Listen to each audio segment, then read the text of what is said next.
asparagus just exploded in growth. I hadn't noticed it really creeping out of the ground much.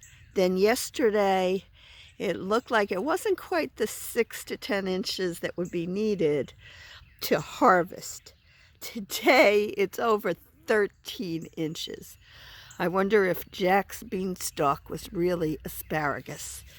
Anyway, one way I love to harvest asparagus, even though this one's a little long already in less than a day from being not long enough, is to snap it off. It makes such a crunch.